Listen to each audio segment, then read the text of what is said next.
ini memang luar biasa. Yang menurut kami tantangan yang luar biasa. Kami hampir tiap hari itu nonton di YouTube kan dari tantangannya ada itu. Memang Indonesia itu tantangannya luar biasa. Kalau tadi di antara tantangan dari ideologi, ya mungkin kapitalisme, nasionalisme dan nasionalisme itu mungkin kayak nggak mungkin. Tapi dengan sekarang adanya digitalisasi itu anak sangat cepat sekali menangkap. Dan mungkin kalau yang nggak paham malah tercuci otak tadi. Nah, dengan ada program ini sangat penting sekali untuk kita sampaikan ke anak. Mungkin kalau mungkin masih sekolah, paling sebatas tadi di generasi tadi mulai dari bullying dan lain sebagainya, minuman keras, narkoba, dan gitu. Tapi tidak menutupi kemungkinan nanti masuk ke itu dari bisa berubah. Dengan adanya program ini sangat luar biasa sekali. Cuma yang saya tanyakan bentuk programnya nanti di sekolah ini apa? Dan pastinya karena targetnya nanti sampai 2045 pasti nggak cukup hanya setahun 2 tahun saja, pasti dibutuhkan untuk ya terus continue kan gitu. Makanya kemarin kami dari guru agama sendiri dalam rangka menerapkan pelajar Pancasila, kami masih terus berpikir anak sampai lulus, mohon maaf lulus dari SMP itu kadang sholatnya wudunya itu masih belum bisa gitu. Makanya mungkin kita kemarin di awal akan mengadakan rapat nanti membuat gerakan yang nggak harus langsung teori di kelas. Kita akan target tata cara wudunya, sholatnya dulu 2 minggu biar benar. Nanti setelah itu udah bisa itu masalah. Yang pertama tentang beriman dan bertakwa tadi. Kemudian target lagi tentang akhlak mulia, kita punya rencana juga nanti ke depan one by one hadis gitu. Yang isinya nanti mungkin pemberitahuan tentang akhlak mulia berdasarkan ajaran agama. Gitu. Yang nanti dasarnya tetap dengan pelajar Pancasila tadi itu. Menerapkan dan tersebut. Dan ketika kami mendengar sekolah laboratorium Pancasila, seakan-akan ini sinergi kan gitu. Cuma ketika bicara nanti secara umum, nah di sekolah ini dan ini nggak sekedar hanya berjalan cuma 1 semester 2 semester, pasti akan terus berlanjut terus kan gitu kan. Mungkin 1 tahun 2 tahun anak langsung jadi, apalagi anak berganti gitu. Dan mungkin bentuk kegiatan atau konsep yang diberikan di sekolah ini mulai dari konsepnya contohnya seperti apa, kegiatannya terus gimana, nanti evaluasinya itu seperti apa, sehingga nggak sekedar kegiatan ini pernah ada atau sekedar jalan, tapi ini kelihatan langsung real dari program yang kita buat. Oh ternyata hasilnya seperti ini yang kita harapkan sesuai dengan program yang kita inginkan. Baik, terima kasih. Ya. Assalamualaikum warahmatullahi wabarakatuh. Waalaikumsalam Pak Ustadz Abdus. Jadi Bapak bertanya tapi Bapak sekaligus sudah menjawab. Kegiatannya seperti apa, tapi Bapak sudah mencontohkan banyak banget ya. Nah, itu nanti memang ada, memang contoh-contohnya ada. Tetapi tidak harus persis yang dicontohkan. Ya. Sesuaikan dengan kearifan lokal. Yang di sini tuh yang dibutuhkan apa sih? Bapak bagus sekali udah mencermati muridnya. Oh, sholatnya belum benar, dari wudhunya, dari ininya. Saya maunya lulus itu mereka sholatnya sudah betul. Karena mungkin Bapak memahami banget bahwa nanti yang dihisab pertama itu adalah sholat ya. Nah, sehingga itu menurut saya itu yang penting ya. Nah, tetapi dalam memberikan itu juga jangan sampai tadi terus Islam minded yang tadi ya, yang kaku begitu ya.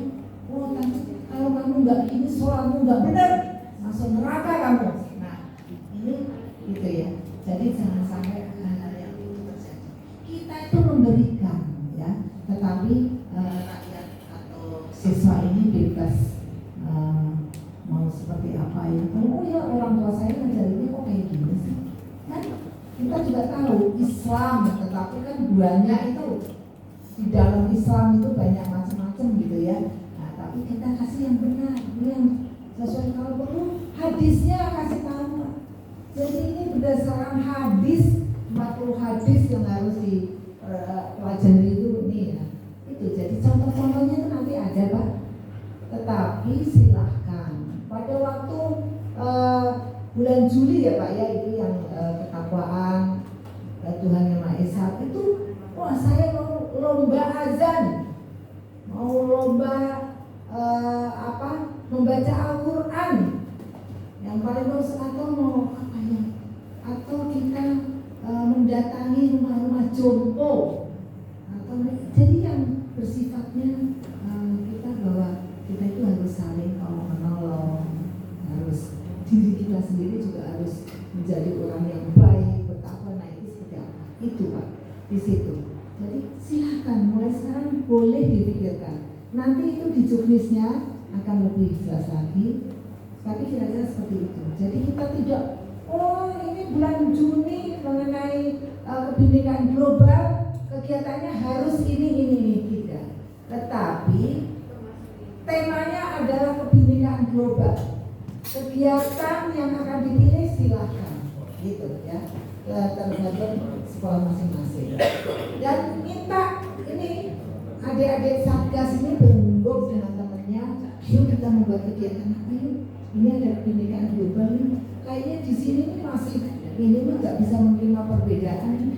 Ayo kita coba supaya bisa menerima perbedaan, kegiatan apa ya? Kira-kira seperti itu. Ada lagi? Monggo. Ini saatnya nggak bisa kesana. Kencang kok. Terima kasih. Assalamualaikum warahmatullahi wabarakatuh. Waalaikumsalam. Kebetulan tadi Ibu sampaikan bahwa kegiatan sekolah laboratorium Pancasila ini bisa kerjasama dengan CSR ya Bang ya.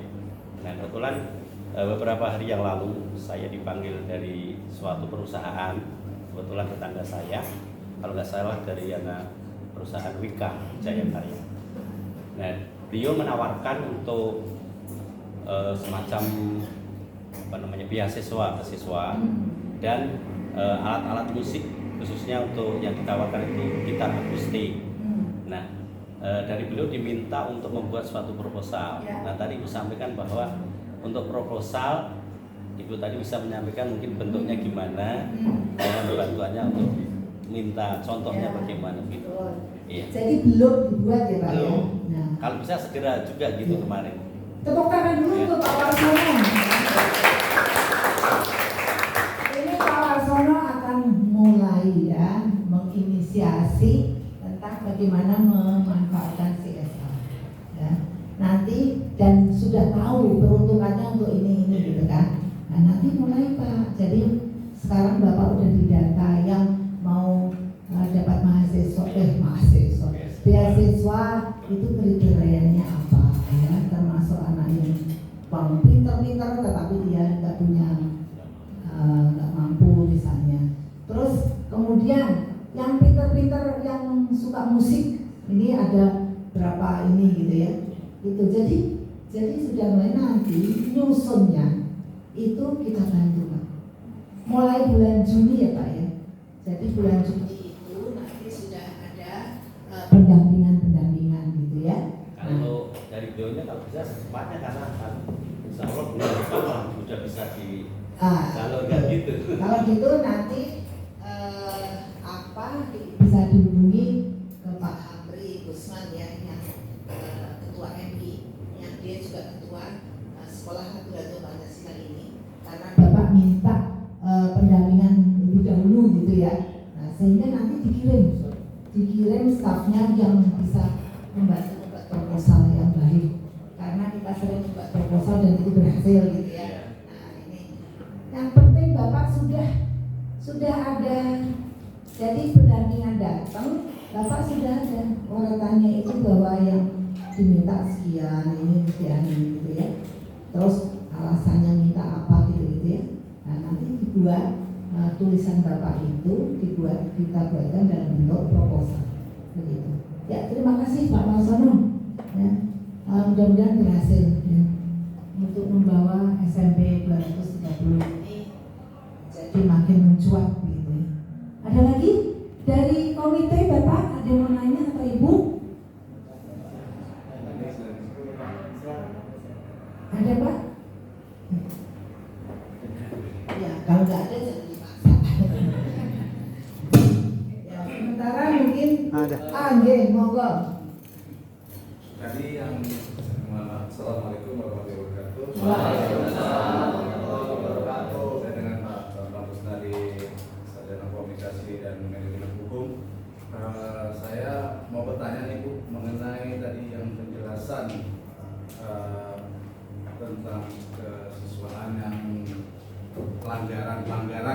dilakukan ya.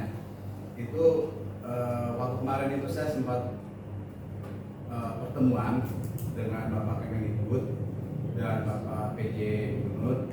Itu ada salah satu berita katanya mengenai siswa yang merokok itu KJP-nya di stop.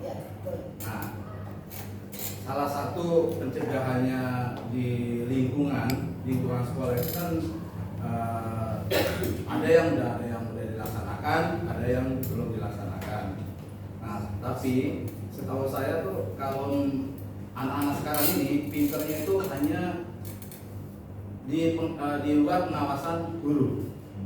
Jadi pas dia pulang sekolah, dia tawuran, dia ini, cuman tidak memakai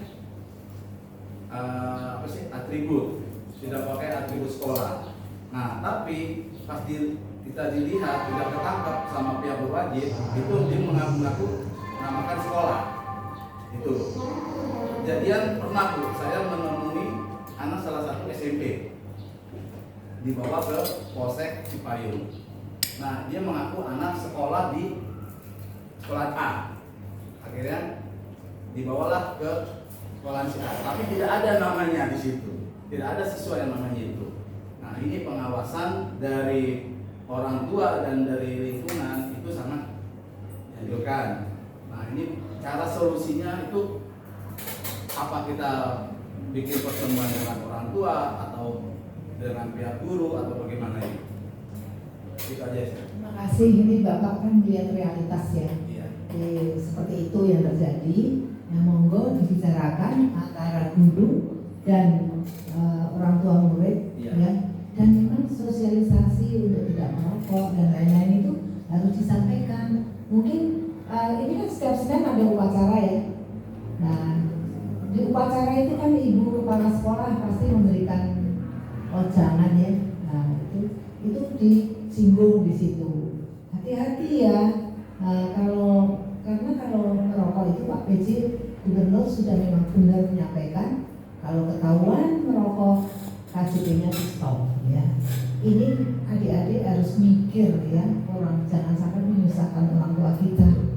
Dan adik-adik kalau KJP di stop, kemudian orang tua nggak punya nggak punya uang yang cukup untuk meneruskan sekolah, kan sampai putus sekolah. Nah, ini jangan sampai ya. Karena cita-cita kita tinggi, kita pengen jadi pemimpin negara. Nggak mungkin pemimpin negara hanya lulusan SMP begitu ya, kecuali Bu Susi. Bu Susi nggak ada lainnya itu. Satu orang yang bisa lulusan SMP tapi menjadi menteri di sana. Nah, ini kita harus sadar di situ ya pentingnya. Kalau tadi ada mengaku-ngaku itu hanya untuk keselamatan dia ya Pak ya. Jadi saya dari SMP sekian gitu ya. Nah, jadi padahal tapi begitu di ini nggak ada, dia bukan sekolah SMP ya. Nah, ini memang pengawasan anak-anaknya nggak sulit. Makanya orang tua jangan menyerahkan hanya kepada bu guru saja. Bu guru ini kan cuma dari jam pagi sampai katakanlah jam 1, jam 2 ya. Habis itu lebih banyak waktunya di rumah ya. Jadi memang benar-benar orang tua ini harus ikut mengawasi dan memberikan contoh yang baik ya. Kalau di rumah anak-anak ini sudah biasa diajak ngomong, komunikasi secara terus terang ya. Kalau dia nanya sesuatu, jawablah sesuatu itu dengan benar. Jangan ditutup-tutupi, jangan apa. Sehingga ini anak akan terus menyampaikan pada orang tuanya, nggak takut. Tapi kalau baru tadi itu kok ada berita ini, itu apa ya jawabnya kalau kita mengenai kekerasan seksual itu apa sih? Hus, jangan bicara itu tabu.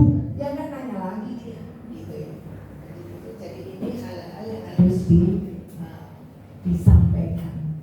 Saya rasa itu. Ini waktunya istirahat, silakan istirahat. Berapa menit Mbak waktunya? 15 menit. Nanti setelah itu kita masuk lagi untuk membahas mengenai juknis.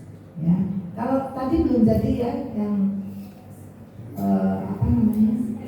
SK tadi sedang diperbaiki.